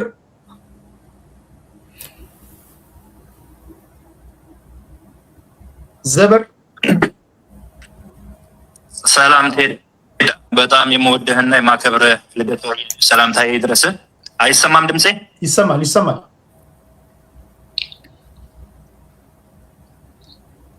አይሰማም ድምጼ? ይሰማል። ቀጥል። ይሰማል። እሺ፣ በጣም የምወድህና የማከብርህ ልደቱ አያሌው ሰላም ላንተ ይሁን። አየ ሰላም ላንተ ይሁን ልደቱ። በጣም ነው የምንወደህ። በጣም ነው ልደቱ። አንተኑም ብለን ወጥተን አንተና አንተን ድርጅትን ማምነን ተክደንም እናውቃለን። የዱላ ማትም ተቀብለን እናውቃለን። ከሁሉም ወጣት የመጣው ስለሆነ ተቀብለናል፣ አምነንበታል። አሁን ላይ የፖለቲካው ባህሪ እንደምታውቀው ነው። አዞር ዘብ 97 ላይ የተከዳን ህዝብ እንዴት ልትክሰው ነው አምነህበት የመጣኸው? 97 ላይ የተከዳው ህዝብ ያንን ህዝብ ታሳቢ አድርገን የመጣኸው ወንድም አለም በጣም የምንወደህና የምናከብረህ አቶ ልደቱ አያሌው። ልደቱ እኔ አንድ ጥያቄ ብቻ ነው ያለኝ። ሌላው ጥያቄ እንዳጋጣሚ ሆኖ ቅድስት ወሰደችብኝ፣ አፉ ብያታለሁ። ልደቱ የታጠቁ ኃይሎች አላማቸውና ኢላማቸው በግልጽ ይታወቃል። ኦላ አዲስ አበባ ይዤ ካልወጣው ነው። ሌላውም የራሱ የሆነ ግብና አላማ አለው። ከእናንተ ጋር ለመደራደር የፈቀደ ኃይል ለምንድን ነው ከገዢ ኃይል ለመደራደር ፈቃደኛ ያልሆነው? የተከበርከው ልደቱ ሆይ ለምን ከመንግስት ጋር አይደራደርም? እናንተስ አንተ ክቡር አቶ ልደቱ አያሌው እርሱ አሁን ጠቅላይ ሚኒስቴር ድምጽ ይቆራርጣል። ዘብር የመጨረሻውን ይሰማል? አይሰማም። አሁን አይሰማም። ዘብር አለ። አንድ ደቂቃ ብቻ 20 ሰከንድ ብቻ ነው የምጠብቅህ፣ ለሌሎች ቶሎ መሄድ ስላለብኝ። ዘብር የለህም? 1 2 3 ከእናንተ ጋር ለመነጋገር የፈለገ ኃይል ለምንድን ነው ከገዢው ኃይል ጋር ተነጋግሮ አዲስ አበባ ከሚለው ቀጥል፣ ጠመንጃን አውርዶ ከዛ በኋላ ያለው ነገር መፍታት ማይችለው ነው? አመሰግናለሁ ቴዳዬ። እሺ ዘብር፣ እሺ ከልብ እናመሰግናለን። እሺ ጥያቄ ከሞላ ጎደል ተይዟል። እሺ ፊት ለፊቱን እየመለስን ብንሄድ ቢሻል መሰለኝ አንዳንዴ። እሺ እንዳይደራረብ። እሺ እነዚህን የአያናንና የዘብርን መልስና ወደ ሌሎቻችሁ እንሄዳለን። እሺ እንትን የወንድም አያናን አይ ቲንክ ጥያቄ ለማለት ይከብዳል። ምክንያቱም አያና አቋሞችን የገለጽከው እሱ መብትህ ነው። አስታውሳለሁ ከ8 ወር በፊት የመጀመሪያውን ትዕይንተ ህዝብ ለማካሄድ ስናቅድ 100,000 ሰው ለመጀመሪያ ጊዜ በኢትዮጵያ የሚዲያ ታሪክ ላይቭ እንዲያየን እናደርጋለን ብለን ነበርና አያና የጻፍክልኝን ቴክስት አስታውሰዋለሁ። አሁንም ስልኬ ውስጥ አለ። 100,000 ሰው ኢምፖሲብል ነው፣ በጣም አምቢሺየስ ሆናችኋል፣ የሚሳካ አይደለም ብለህ ነበር የጻፍክልኝ። ግን እኛ 100,000 ብለን አቅደን 850,000 ነው ህዝብ ላይቭ ያየው፣ ከ8 እጥፍ በላይ ነው። ግማሹ ተቃዋሚ ነው ብትል እንኳን እንግዲህ ያው 4 እጥፍ አይቶታል ማለት ነው። እና አሁንም ቢሆን ምኞትህን መሰለኝ የገለጽከው። አሁን እንዳይሳካልን ትፈልጋለህ። ያን ምኞት ነው እንጂ የገለጽከው ከሪያሊቲው ጋር ይሄድ ካለ መሰለኝ።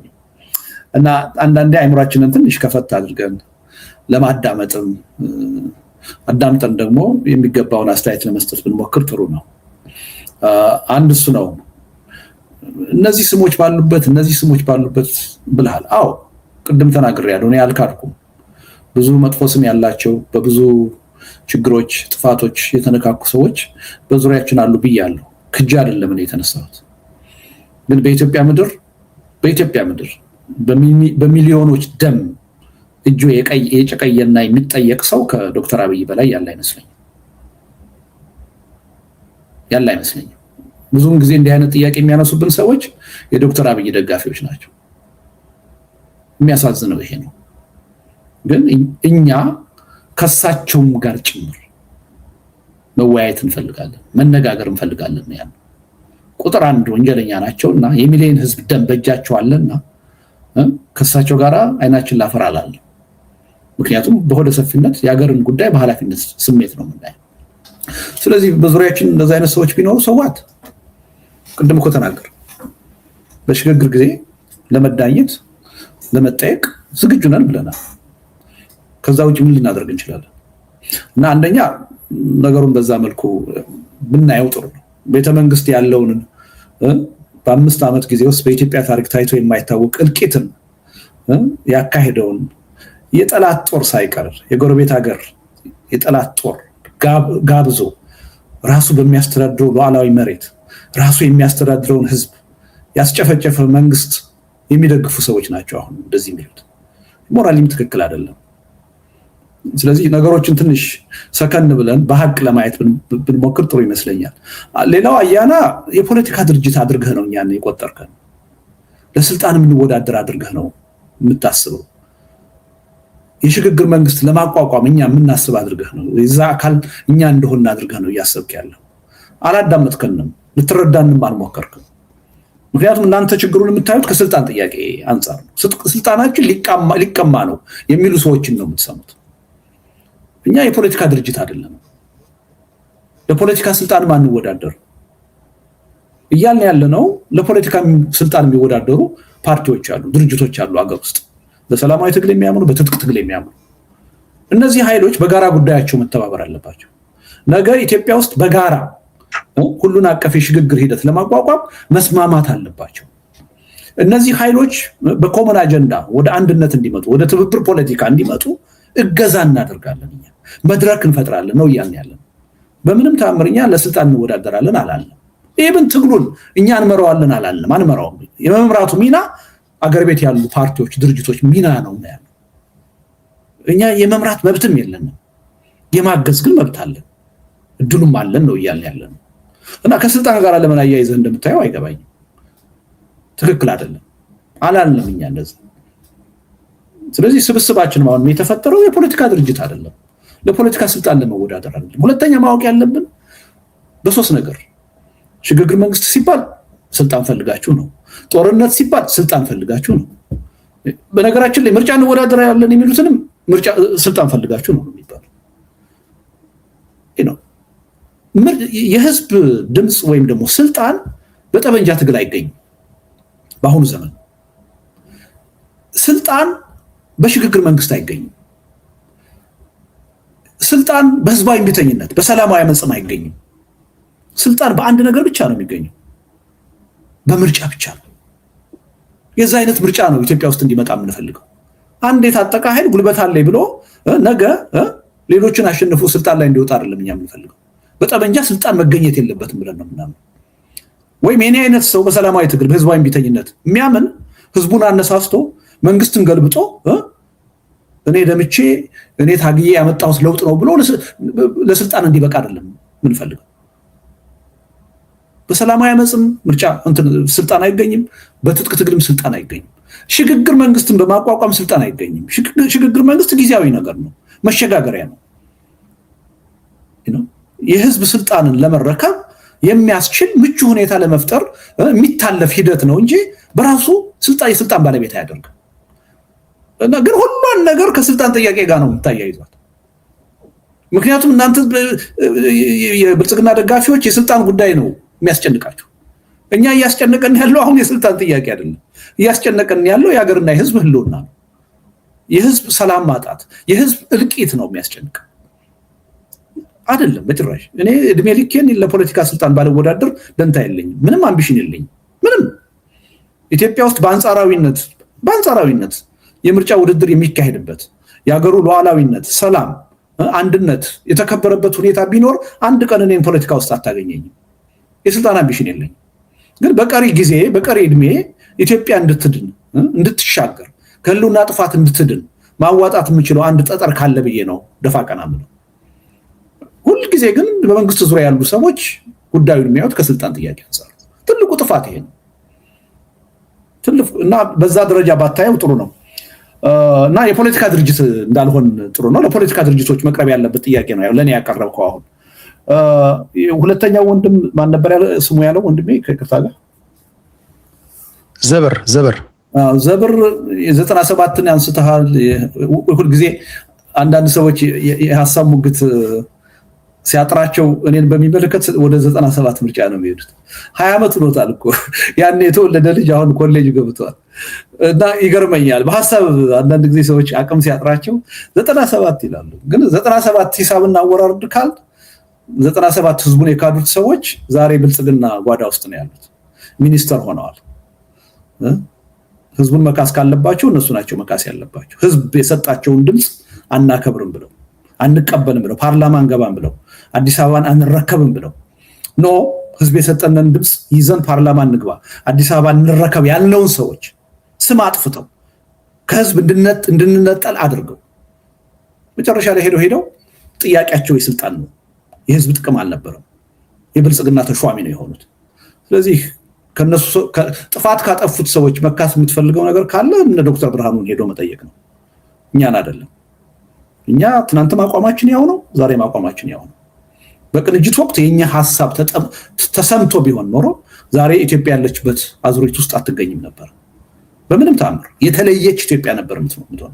ያን ሰላማዊ ሂደት ያገኘነውን የህዝብ ድምፅ ይዘን ፓርላማ ገብተን ቢሆን አዲስ አበባን ተረክበን ቢሆን የኢትዮጵያ ሪያሊቲ አሁን በጣም የተለየ ነበር። ያ የተበላሸው በአገዛዙ ስልጣን ወዳድነትና ቅንጅት ውስጥ በነበሩ ግልብ መሪዎች ነው። እኔ ፖለቲካ ውስጥ ሆኜ ብዙ ጥፋት አጥፍቻለሁ። ደግሞ የሚሰራ ሰው ያጠፋል። ከጥፋት ልንለይ አንችልም። ነገም እስከሰራሁ ድረስ አጠፋለሁ። በእርግጠኝነት የምናገረው ግን በ97 ምርጫ አላጠፋው። መሸለም ካለባቸው ሰዎች ውስጥ አንዱ ነኝ። ምክንያቱም ትክክለኛውን አቋም ነበር ያን ያራመደ እና በዚህ ብትረዳው ጥሩ ነው። ግን አሁን እንደውም ደግሞ ከዛም አልፈው አሁን አንዳንዶቹ አቅም ሲያጥራቸው ልደቱ እኮ ትዳር የለውም የራሱን ቤተሰብ ያላሸነፈ ትዳር ያልያዘ ሰው እንዴት አድርጎ ነው ሽግግር የሚያቋቁመው ምናምን ይላሉ። ይሄ የሐሳብ እጥረትን ነው የሚያሳይ ፖለቲካ አይደለም። እና አሁን ከ20 ዓመት በፊት ስለነበረ ሂደት ያውም ደግሞ እኔን ሊያስጠይቅ የማይችል 97 ማንሳትና እኔን ከሃዲ አድርጎ ለመሳል እሱ በጣም ስንት የተጻፈበት ስንት ሆያው የተባለበት ትክክል አለመሆኑ ግን በሂደት ታሪክ የገለጠው ነገር ነው፣ ህዝብ የሚያውቀው ነገር ነው። እና እንደው ምንም ወደፊትም ባታነሳው ጥሩ ነው፣ ምንም ጥቅም የለውም ብዬ ነው። ሌላው ያቀረብከው ጥያቄ ከእናንተ ጋር ለመደራደር አብረው ለመስራት እየፈለጉ ከመንግስት ጋር ለምንድን ነው አንሰራም የሚለው ቴዲ ቅድም አቅርበዋል። ስለ ፋኖ መሰለኝ የሚያወራው መልሱን ሰጥቻለሁ። አንደኛ የፋኖ ተወካይ አይደለሁም ስለሆነ ግን የሆነ ግን ተወካይ አይደለሁም፣ እኔ መልስ ልሰጥ አልችልም። ነገር ግን የኛ ምርጫ እንኳንስ ከተቃዋሚ ጋር ብለናል ከብልጽግናም ጋር በሀገራችን ጉዳይ በሚያግባባን ጉዳይ ሁለት ጊዜ ተደራድሯል እነሱ። እንደሱ ብዬ ነው። በዚህ መልኩ ብናየው ይሻላል። መቀጠል እንችላለን። ኦኬ፣ ከልብ አመሰግናለሁ። እሺ፣ ጥያቄዎቻችሁን እጥር ምጥን እያደረጋችሁ ታቀርባላችሁ። አቶ ልደቱ አያሌው መሄጃው ሰዓት ሲደርስ ነግረንና እናሳጥረዋለን። እስከዚያው ግን የህዝብ አስተያየት ነው። ቁጥር ለምትፈልጉ ምናልባት መመዝገብ ከፈለጋችሁ ሶፋር 34,000 ሰው ነው እያየን ያለው። እስካሁን 34,000 ሰዎች ናቸው እያዩን ያሉት። እዚህ ደግሞ ቲክቶክ ላይ ህዝቡ ያለው ቲክቶክ ላይ ነው አብዛኞቹ። ቀደም ሲል ምናልባት ዘግየት ብላችሁ ለገባችሁ ፖለቲከኞች ወደ ቲክቶክ መምጣትን አቶ ልደቱ እንደ ሽንፈት ቢቆጥሩትም ያላችሁት እናንተ እዚህ ነው። ህዝቡ ወጣቱ ያለው እዚህ ነው። እናንተ ያላችሁበት ደግሞ እናንተን ለመጠቀም ከእናንተ ጋር ለመወያየት መምጣታቸው አስከብራቸዋል። እውነት ለመናገር በእኔ በጣም አክብሬያቸዋለሁ። እሺ፣ ጥያቄ ከአያና ቀጥሎ ምን ሄደው ሁለት ሰዎችን ተአከታት ያቀርባለሁ። ሶራና ዶክተር ህላዊን አድርጋለሁ። ሶራችን እሺ፣ ከሁለት ደቂቃ ባልበለጠ ጥያቄን አቀርብ። ቴንኪው ቴዲ። አቶ ልደቱም ቴንኪው አመሰግናለሁ። የኔ ጥያቄ አንድ ሁለት ያክል ወይ ሶስት ናቸው። አንደኛው ጥያቄ በዚህ ሰዓት የኢትዮጵያ ውስጥ ሽግግር ነገሮችን ማሰብ አሁን ካለው የዓለም ነባራዊ ሁኔታ እና ከቀጠናው ውጥረት አንጻር ሌሎች ኃይሎችን ለመጋበዝ አይዳርግም? ሌላ ውጥንቅጥ ውስጥ ኢትዮጵያን አይከታትም ወይ? ከዛ ባካፕ ሶሉሽን አላቸው የሚለው ነገር ነው አንደኛው ጥያቄ። ሁለተኛው ጥያቄ ሽግግር ተብሎ ለምሳሌ በደርግ ጊዜ እንዳየነው ሽግግር መንግስት ተብሎ መጥቶ በዛው በፖለቲካ ውስጥ ወደ ቋሚ መንግስትነት ነው የተቀየሩትና ለዛ ምን አይነት ዋስትና ትሰጡናላችሁ የሚል ነው እኔ ሀሳቤ። እናንተ ሽግግር ብቻ አድርጋችሁ ትራንዚሽን ተደርጎ ብቻ ሌላ ገቨርንመንት አሳልፋችሁ ስልጣኑን ትሰጣላችሁ ወይ የሚለው ዋስትና ምንድን ነው የሚለው። ሶስተኛው ጥያቄ ደግሞ ሁለተኛ ጊዜ ወደ ሀገር ቤት የመግባት ሙከራ ያደርጋሉ ወይስ አድርገዋል? እና አንድ የመጨረሻ ጥያቄ ለመጨመር ያክል አቶ ልደቱ በጣም ረጅም ዓመት በፖለቲካ ውስጥ ቆይተዋል። ከጋዜጣ ፖለቲካ እስከ ዩቲዩብ ፖለቲካ ድረስ አሉ። በእንደዚህ ሁሉ ፖለቲካ ውስጥ ስኬታማ ነኝ ብለው ያስባሉ ወይ ነው? እና መቼ ነው ሪታይር የሚያደርጉት ከዚህ ፖለቲካ የሚለውን ለመጠየቅ ነው። አመሰግናለሁ። ቴዲ ከልብ አመሰግናለሁ።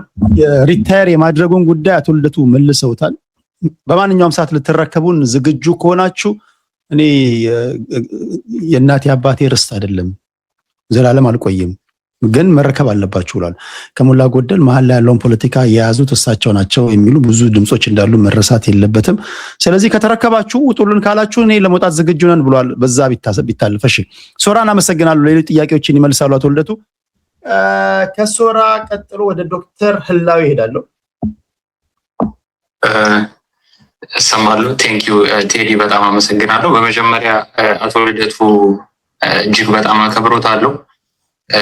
ሰው ባልነበረበት ጊዜ በትግራይ ጄኖሳይዳል ጦርነት ጊዜ ለትግራይ ሳይሆን ለሀቅ ስለቆሙ እኔ እንደ አንድ ሰው እንኳን ጡረታ ሳይሆን በዚሁ እንዲቀጥሉ ረጅም ዓመት ከታች ያለውንም ሰው እያስተማሩ ቢቀጥሉ ብዬ ነው መማጸኖት።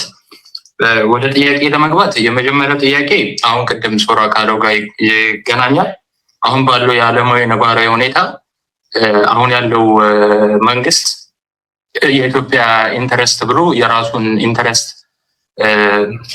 እያንጸባረቀ ሀገሪቷን ወደ አላስፈላጊ እንትን ውስጥ እየከተታት ነው እና በእናንተ በኩል የኢትዮጵያ ኢንተረስት እሱ እንዳልሆነና ያለውን የሚድል ኢስትም ይሁን የእዛ አካባቢ ያለውን ጂኦፖለቲካል እንትን ለማስቀየር እና የኢትዮጵያ ኢንተረስት እንዳልሆነ ለማስረዳት ምን ያህል ርቀት ትሄዳላችሁ? ምን ያህል የሰራችሁ ስራ ካለ? በሁለተኛው አንድ እግሩ በቫዮለንስ አንድ እግሩ ደግሞ በሰላማዊ ትግል ውስጥ ያለው የሚለውን ትተን በቫዮለንስ የሚሰራውንም ታሳቢ በማድረግ እናንተም በሰላማዊ መንገድ ለመታገል እና ይህን ነፍሰ በላ መንግስት አውርዶ የተሻለ መንግስት ለመተካት በሚደረገው ሂደት ውስጥ በቫዮለንስ የሚያምነው ድርጅት ስልጣን ከጣመ በኋላ ሎርድን ቢል ማስተንፈሻ ነገር ያሰባችሁታል። ምክንያቱም በኢትዮጵያ ታሪክ ውስጥ እናውቃለን በተማሪዎች አመፅ የተነሳ ለውጥ ደርግ ባለቀ ሰዓት ጠልፎት ወዴት እንደሄደ እናውቃለን። እና ኃይል ያለው ጦር ማዝመት የሚችል ብዙ ሚሊታንት ኃይሎች ኢትዮጵያ ውስጥ ባሉበት መልኩ እነሱን ወደ ፖለቲካው አምጥቶ በአጋጣሚ ያው ፓወር ኮራፕት ሊያደርግ ስለሚችል ምን የታሰበ ነገር አለ? በዛውም ቀጥላለን ቢሉ ነው። ሶስተኛው ፕሮባብሊ የግል እንትኖትንም ቢያካፍሉኝ በጣም ደስ ይለኛል። ኢትዮጵያ የተቀየረ የእርሱ አስተሳሰብ አሉት ወይ? ኢትዮጵያ በዜግነት ፖለቲካ ነው መመራት ያለባት ወይስ የብሔርተኛ ፌዴራሊዝም ይጠቅማል ብለው ያስባሉ? በዛው አንጻር ኮንስቲቱሽኑን አዌርነስ ክሬት ከማድረግ አንጻር፣ ምክንያቱም አብዛኛው የኢትዮጵያ ችግር የሚመነጨው ናሬቲቭ ክሬት በማድረግ ነው። ናሬቲቭ ክሬት ሲደረግ በማይታወቅ ኮንስቲቱሽን እና በማይታወቅ ፖለቲካል አይዲዮሎጂ ነው እና እሱን ህዝቡን ከማስረዳት እና እንደዚህ አይነት ግንዛቤ ከመፍጠር አንጻር ኮንከረንትሊ አሁን ከሚሄዱበት ትዕይንተ ህዝብ ጋር ምን አይነት ስራ እየሰሩ ነው? ምን መስራት ተሳስቧል? በጣም አመሰግናለሁ። በጣም አከብሮታለሁ አቶ ልደቱ። ከልብ አመሰግናለሁ። ዶክተር ህላዊና ሶራን ወደ መልሱ እንሄዳለን። አቶ ልደቱ። ኦኬ፣ አመሰግናለሁ። አሁን አንዱ ችግር ማየው በተደጋጋሚ እንደ ፖለቲካ ኃይል ነው። አሁንም እኛን እያያችሁን ያላችሁት እኛ የፖለቲካ ኃይል አይደለንም። እንደ ፕሬዠር ግሩፕ ልታዩን ትችላላችሁ። በጣም ውስን የሆነ አጀንዳ ነው ያለን። ህዝባዊ እምቢተኝነት ላይ ነው እየሰራን ያለው ትልቁ ክፍተት እሱ ነው ብለን ስለምናምን ኢትዮጵያ ውስጥ ህዝባዊ እምቢተኝነት እንዲመጣ ነው የምንፈልገው። ለምንድን ነው የፈለግነው? ህዝባዊ እምቢተኝነት እንደዚህ አይነት አገዛዝ ባለበት ሀገር የሚካሄደውን ትግል በአጭር ጊዜ ለውጥ ሊያመጣ ያስችላል። አንድ መስዋዕትነቱን ሊያቃለው ይችላል። ምክንያቱም ህዝባዊ እምቢተኝነት ተካሂዶ ለውጥ የመጣባቸውን ሀገሮች ታሪክ በደንብ እናውቃለን፣ አጥንተናል። ለምሳሌ አረብ ስፕሪንግ ብናይ ማክሲመም በመቶዎች የሚቆጠሩ ሰዎች ናቸው የሞቱት። አንዳንድ ቦታ የመንግስት ለውጥ የመጣው 20-30 ሰዎች ሞተው። እንደዚህ በመቶ ሺዎች በሚሊዮኖች የሚቆጠር ህዝብ የሚያልቅበት ህዝባዊ ቢተኝነት የለም እና መስዋዕትነቱንም መቀነስ ይቻላል። ሁለተኛ በኃይል ከሚመጣ በጦርነት ከሚመጣ ለውጥ ይልቅ በሰላማዊ መንገድ በህዝብ ትግል የሚመጣ ለውጥ ወደ በጎ አቅጣጫ የሚሄድ እድል አለው። እንደ አንዳንድ ሳይንቲፊክ ጥናቶች የሚያሳዩት 10 እጥፍ ነው የሚሉት 10 እጥፍ ውጤቱ ስኬታማ የመሆን እድል አለው በሰላማዊ መንገድ የሚመጣ ለውጥ ነው የሚሉት እና እኛ ይሄን ክፍተት ለመሙላት ነው እንጂ እየታገልን ያለ ነው አሁን ራሳችንን እንደ ፓርቲ አቋቁመን ለስልጣን ለመወዳደር አይደለም። አሁን ቅድምም ወንድሜ ሲያነሳ ስለሚቋቋሙ የሽግግር መንግስት እንዴት ነው የምታረጉት የሚል ጥያቄ ይመጣል። እኛ ሽግግር መንግስት እናቋቁም አይደለም ያልነው፣ ሽግግር መንግስት ይቋቋም ነው ያልነው። ኢትዮጵያ ውስጥ ያሉ የፖለቲካ ኃይሎችን ሁሉ ያሳተፈ ሲቪክ ማህበራትን ያሳተፈ ተጽዕኖ ፈጣሪ ኃይሎችን ያሳተፈ ሁሉን አቀፍ የሆነ የሽግግር መንግስት ይቋቋም ነው እንጂ እኛ እናቋቁም አላልንም። መብትም የለንም ያኔ ማድረግ። እንዳውም የፖለቲካ ድርጅትም አይደለንም እኛ ውስጥ ያሉ ሰዎች በተለያየ የፖለቲካ ድርጅት ታቅፈው የሽግግሩ አካል ሊሆኑ ይችላሉ። የኛ ስብስብ ግን የሽግግሩም አካል አይሆንም። የዛ አይነት አጀንዳ የለውም። እኛ ህዝባዊ ቢተኝነት እንዲካሄድ ምቹ ሁኔታ መፍጠር፣ ተነሳሽነት መፍጠር ነው፣ ግፊት መፍጠር ነው፣ አዌርነስ መፍጠር ነው ስራችን እና ከፕሬዠር ግሩፕነት ያለፈ ሚና አይደለም ያለን እና እሱን እንደው በደንብ ብትጨብጡልኝ ደስ ይለኛል። ምክንያቱም ጥያቄዎቹ ሄደው የስልጣን ጥያቄ ላይ ነው አሁንም የሚያርፉት እና የሽግግር መንግስት ጥያቄ ስንል ነገ ሌሎችን ሁሉ በቃ እንትን ብለን እኛ በዛ ስልጣን ላይ ተቀምጠን የምንታይ አድርጎ የማየት ጉዳይ ያለ ነው አይደለም። እንደዛ አይደለም። እኛ ያለ ነው አሁን እኛ እንደውም ምንም የወሳኝነት ሚና የለንም። ወሳኞቹ የታጠቁት ኃይሎች በሰላማዊ መንገድ የሚታገሉት ፓርቲዎች ናቸው። ግን ሁለቱንም ያቀፈ እንደውም ከዛም አልፎ ሲቪክ ማህበራትን ሁሉ ያቀፈ የሽግግር ሂደት መምጣት አለበት እያልን ያለ ነው። የአጀንዳው ባለቤት ነን እንጂ ያን ሽግግር መንግስት ኦን የምናደርግ አይደለም። እኛ አጀንዳውን ነው እያራመድን ያለነው እና በዛ ደረጃ ብትረዱ ጥሩ ይመስለኛል። አንዱ የተነሳ ጥያቄ ከውጭ ጣልቃ ገብነት ጋር በተያያዘ ነው። አንዱም አሁን በጣም የሚያሳስበን ነገር የኢትዮጵያን ህልውና አደገኛ የሆነ ኮርነር ላይ ያስቀመጠው ከውጭ ጋር ያለን ግንኙነት ነው። ኢትዮጵያ በታሪኳ አይታው የማታውቅ የዲፕሎማሲ ውድቀት ውስጥ ነው ያለችው። ኦልሞስት ከሁሉም የጎረቤት ሀገሮቿ ጋር የተቃቃረችበት ሁኔታ ነው ያለው። ተገቢ ያልሆነ ጣልቃ ገብነት በኢትዮጵያ የውጭ ኃይሎች የሚያደርጉበት እድል አግኝተዋል። የተባበሩት አረብ ኤሚሬትስ ኦልሞስት የቀይ ግዛት ያህል በውስጥ ጉዳያችን ጣልቃ እየገባች ነው። የሱዳን ተቃዋሚ ኃይሎችን ለመርዳት ኢትዮጵያ ውስጥ እኮ ትልቅ ኮምፕሌክስ ትልቅ ካምፕ መፍጠር የቻለችበት ሁኔታ ነው የተፈጠረው። የኛ መንግስት እንደ አንድ ታዛዥ አሻንጉሊት መንግስት ነው ለዱባይ እያገለገለ ያለው። እነሱ የፈለጉትን ነገር ማዘዝና ማድረግ የሚችሉበት እድል ነው የተፈጠረው። በሰሞኑ የኢራን ጦርነት የወሰዱትን አቋም አይታችኋል። ኢትዮጵያ በዲፕሎማሲ ረገድ የምትታወቀው የዲፕሎማሲ ታሪኳ የሚያሳየው የገለልተኝነት አቋም በመያዝ ነው። በጣም ከፍተኛ የሆነ ጥንቃቄ የተሞላበት አቋም ነው የምትይዘው። በዚህ አይነቱ ጦርነት ግን የኛ አሁን ያለው አገዛዝ ሩጦ ሄዶ የአንድ አካል ደጋፊ ነው የሆነው። ደጋፊ የሆነውም ደግሞ የበዳዩ ደጋፊ ነው የሆነው፣ የተበዳዩ ደጋፊም አይደለም። እና ይሄ ጣጣ ነገ ከነገ ወዲያ በኢትዮጵያ የሚያመጣው ችግር በጣም ብዙ ነው። ብዙ የውጭ ኃይሎች የኢትዮጵያ ችግር ውስጥ እጃቸውን እያስገቡ አሁን ሱዳን ላይ ባለው ጦርነት ወደ 8 ወደ 9 ሀገሮች እጃቸው አለ።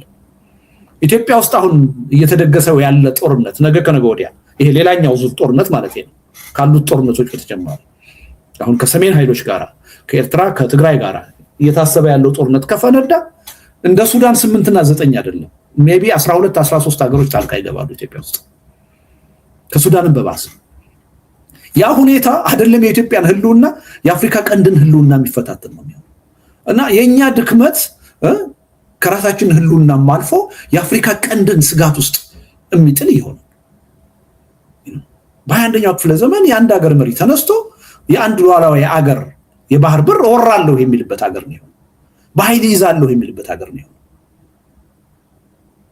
እና እጅግ በጣም አሳሳቢ ነው። አንዱም ከኢትዮጵያ ህልውና ጋር እያሳሰበን ያለው የኢትዮጵያ ጉዳይ ለውጭ ኃይሎች መራኮቻ እንዲሆን እድል በመፈጠሩ ይሄ ጉዳይ በአስቸኳይ መቆም አለበት የሚል እምነት ስላለን እና እኛ የምናደርገው እንቅስቃሴ ለውጭ ኃይሎች መጠቀሚያ የሚሆንበት እድል የለም። ምክንያቱም ዋናው አንዱ አጀንዳችን የውጭ ኃይሎችን ጣልቃ ገብነት መግታት ነው። ኢትዮጵያ በራሷ ጉዳይ ራሷ ወሳኝ እንድትሆን ሉዓላዊነቷን የምታስከብር ሀገር እንድትሆን ነው የምንፈልገው። የቀደመ በጎ የዲፕሎማሲ ታሪኳን እንዳውም የበለጠ አሻሽላና አጠናክራ እንድትቀጥል ነው የምንፈልገው። አሁን ግን የዲፕሎማሲ ሀሁ የማያውቁ መሪዎች ናቸው ያሉ።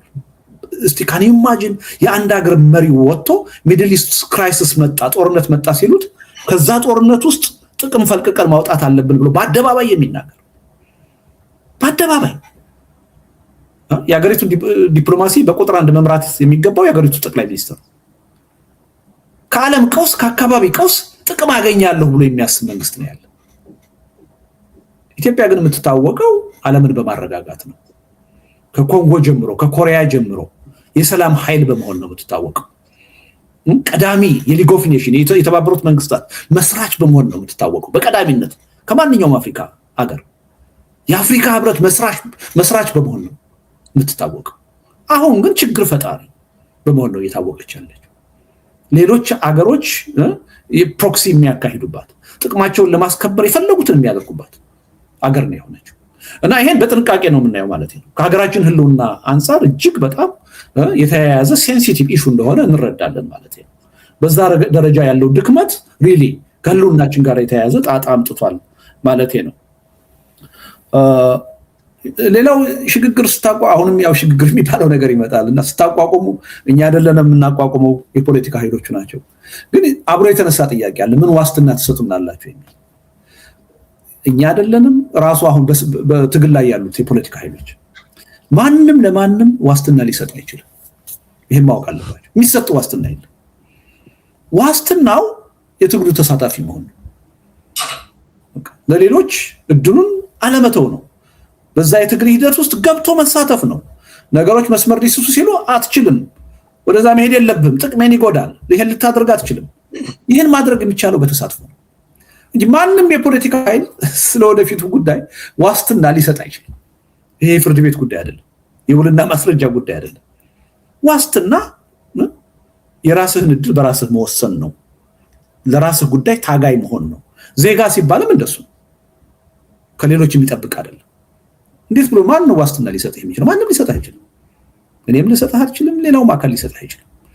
አንድ ህዝብ ዋስትና ሊያገኝ የሚችለው በራሱ ጥንካሬ ነው፣ በራሱ ትግል ነው። ዋስትናውን ማረጋገጥ የሚችለው ራሱ ብቻ ነው።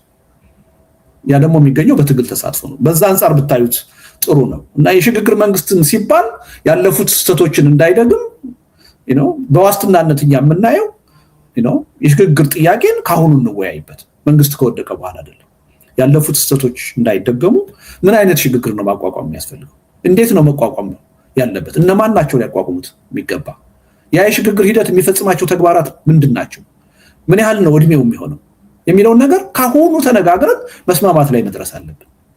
መንግስት ከወደቀ በኋላ በርበሬ መጣ ምናምን ቀንጥሱ ነው የሚሆነው።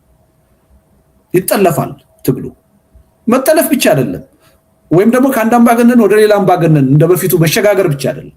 ከአሁን በኋላ ኢትዮጵያ ውስጥ የሚመጣው ቀውስ ወደ መንግስት የለሽ ሁኔታ ነው የሚያስገባ፣ ስቴትለስ ነው የሚያደርገው። ይሄ ማወቅ ያስፈልጋል። ከዛ በኋላ ኢትዮጵያ ተመልሳ ሀገር የምትሆንበት እድል የለም።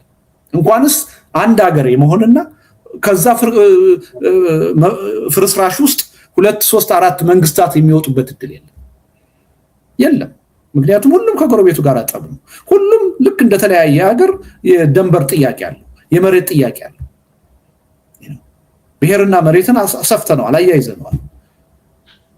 ስለዚህ ይሄን ጉዳይ ሰፋ አድርጎ ማየት ያስፈልጋል እና ዋስትና የሚሰጥ ማንም የለም። ዋስትና ህዝብ ራሱ ነው በትግል የሚጨብጠው። ይሄ ወሳኝ መሆን ነው። ወሳኝ መሆን፣ ከትግል አለመራቅ፣ የትግል ተሳታፊ መሆን፣ ፖለቲከኞቹ ወደው ሳይሆን ተገደው በህዝብ ውሳኔ የሚገዙ እንዲሆኑ ማድረግ፣ ያ ነው ዋስትና ሊሰጠን የሚችለው። ቅድሞ ወንድሜ ያነሳው ነገር አለ። ታጣቂዎች እንዴት ይታመናሉ? እውነት ነው፣ ግን ደግሞ በመጠራጠር የምናስወግደው ችግር የለም። እውነቱን ለመናገር መተማመን ያለብን አሁን የኢትዮጵያ ዕጣ ፈንታ በመወሰን ረገድ ትልቁ ሚና ያላቸው አሁን የታጠቁት ኃይሎች ናቸው። ከህዝብ ድጋፍም ከወሰድን ከኛ በላይ በሰላም ከምናምነው በላይ ኢትዮጵያ ውስጥ አሁን ተቀባይነት ያላቸው ድጋፍ ያላቸው በትጥቅ ትግል የሚያምኑት ኃይሎች ናቸው። ምንም ጥርጥር የለውም። እነዚህ ኃይሎች የኢትዮጵያን ዕጣ ፈንታ ይወስናሉ። ግን ከጠበንጃ የመጣ ኃይል ሁልጊዜም እኔ ነኝ ዋጋ የከፈልኩት ብሎ ስልጣንን ለብቻው ይዞ የመቀጠል ባህሪ እንዳለው ምንም የታወቀ ነገር ነው። ይሄ እንዳይመጣ ምን እናድርግ ከተባለ ኢንጌጅ በማድረግ ነው መፍትሄ የሚመጣው። እነሱም የመፍትሄው አካል እንደሆኑ አምኖ በመቀበል ከነሱም ጋር አብሮ ለመስራት በመዘጋጀት ነው። እነሱን በመፍራት እነሱን በመራቅ የሚመጣ ለውጥ የለም። እንደዛ ከሆነ እንደውም እነሱ ናቸው የሚጠቀሙት። ምክንያቱም አቅም ያላቸው አሁን እነሱ ናቸው። ከህዝብ ድጋፍ አንፃር ከኛ የተሻለ ድጋፍ ያላቸው እነሱ ናቸው። የሀገሪቱን ዕጣ ፈንታ የመወሰን እድሉ በአብዛኛው በእነሱ እጅ ያለ። ስለዚህ ከነዚህ ኃይሎች ጋር በኃላፊነት እንዲንቀሳቀሱ ከአሁን በፊት የነበረው ታሪክ እንዳይደገም ሁሉን አቀፍ መሆን ይሄ በአሸናፊነት ስሜት ሳይሆን በሁሉን አቀፍነት ሁሉንም አሸናፊ በሚያደርግ አግባብ ችግራችን እንዲፈታ መነጋገር ነው፣ ኢንጌጅ ማድረግ ነው የሚጠቅመን እንጂ ስለፈራናቸው ችግሩን ልናስወግደው አንችልም እንጂ ጥያቄው መሰረታዊ ጥያቄ ነው ማለት ነው። ወንድሜ ያነሳው ተገቢ ጥያቄ ነው። ከዛ ውጪ የዚህ የብሔርተኝነት ጥያቄ ተነስቷል፣ የህገ መንግስት ጥያቄ ተነስቷል። አሁን እኮ በህገ መንግስቱ አመን አላመን በብሔር ፖለቲካ አመን አላመን አሁን በእንደዛ አይነት አጀንዳ መወያየት እኮ ቅልጦት እኮ ሆኗል። በእነዛ ችግሮች ዙሪያ ያለንን ልዩነት መፍታት የምንችለው መጀመሪያ እንደ ሀገርና እንደ ህዝብ መቀጠል ስንችል ህልውና ሲኖረን። ህልውና ከሌለን ከተራ የመልካም አስተዳደር ጥያቄ ጀምሮ የራሴን ነፃ መንግስት መሰረታለሁ እስከሚለው ጥያቄ ድረስ ማንኛውም መልስ አያገኝም። ከትንሹ እስከ ትልቁ ጥያቄ ድረስ መልስ ሊያገኝ የሚችለው በሂደት ኢትዮጵያ የምትባል ሀገርና ህዝብ በህልውና መቀጠል ሲችል፣ መቀጠል ካልቻለ አንዳችንም ጥያቄ ሊመለስ አይችልም። ስለዚህ በእነዛ ጥያቄዎች ላይ አሁን መከራከሩ ምናምኑ ምንም ዋጋ የለውም። እንዳልኩት እነዛን ጥያቄዎች ልንፈታባቸው የሚያስችሉንን መካኒዝሞች በእነሱ ላይ ተማምነን አሁን በጋራ ጉዳይ ላይ ጦርነትን በማቆም ሰላምን በመፍጠር ከአገዛዝ ነፃ በመሆን እና ደግሞ ሁሉን አቀፍ የሆነ ሽግግር በማቋቋም ጉዳይ ላይ መስማማት ነው። የህዝቡን የሀገሪቱን ህልውና በማስቀጠል የጋራ ጉዳይ ላይ መስማማት። ከዛ በኋላ ልዩነቶቻችንን የምንችለውን በውይይትና በድርድር ያልቻልነውን ግን በጉዳዩ ባለቤት በኢትዮጵያ ህዝብ ውሳኔ ለመፍታት መጣር። በእነዚህ አጀንዳዎች አልተስማማንም፣ ቅራኔ ያለን ለሪፈረንደም እናቀርብልሃለን፣ ወስን። ህዝቡ የወሰነውን ግን ወደድንም ጠላንም መቀበል አለብን። ያልተቀበልናቸው ጉዳዮች ካሉ የምርጫ አጀንዳ አድርገን መቀጠል አለብን። እድሜ ለዲሞክራሲ። በዚህ ነው መስማማት የምንችለው እንጂ አሁን በህገ መንግስት ጥያቄ የትኛው የብሔር ፌዴራሊዝም ነው ወይስ ከዛው የጂኦግራፊ ምናምን ብለን ብንከራከር የችግሩ ክብደት አልገባንም ማለት ነው። የት ላይ እንዳለን አላወቅንም ማለት ነው። እሱ ቀልጦት ነው። አሁን ዋናው ጥያቄ ከህልውና ጥፋት እንዴት እንዳን እንደ ሀገርና ህዝብ እንዴት እንቀጥል ነው። በዛ ደረጃ ላይ ነው ያለነው። ይሄን መገንዘብ የሚያስፈልግ ይመስለኛል። ታንኪው አይ ቲንክ የዳሰስኩኝ ይመስለኛል። ወደ ሀገርህ እንደመመለስ የሚል ጥያቄ እኔ እንደውም ልጠይቅህ ነበር። አንዴ ጉንጫ አልፍ በጣም አይ ዶንት ኖ ቲክቶክ ስለሌለ ወይ የተቆረጠውን ካላኩልህ በስተቀር አላየው ይሆናል እንጂ በጣም ጦርነት ቀረሽ ክርክር ስናደርግ ነበር። ግማሾቹ በመንግስት በኩል የሀገር መከላከያ አምባሳደሮች ናቸው። እኔ የማውቀውን ነገርኳቸው። አቶ ልደቱ አያሌው እኔ እስከማውቀው ድረስ ሀገር ቤት መግባት አትችልም ተብሎ የተመለሰ ነው። በአደባባይ በቪዲዮ ተቀርጾ የማውቀው ኤርፖርት ሄዶ አትሄድም ተብሎ ኢትዮጵያ አየር መንገድን በዚህ በኩል ባልሳሳት አቶ መስፍን ጣሰው መግለጫ እስኪያወጡ ድረስ እንደተከለከልክ ነው የማውቀው። ከመንግስት በኩል ግን ያሉ ሰዎች ደግሞ ተፈቅዶለታል፣ ዛሬውኑ መግባት ከፈለገ አሁኑኑ መግባት ይችላል፣ አልፈለገም እንጂ እሱ ይላሉ። እውነታው ምንድን ነው? ወረቀቱ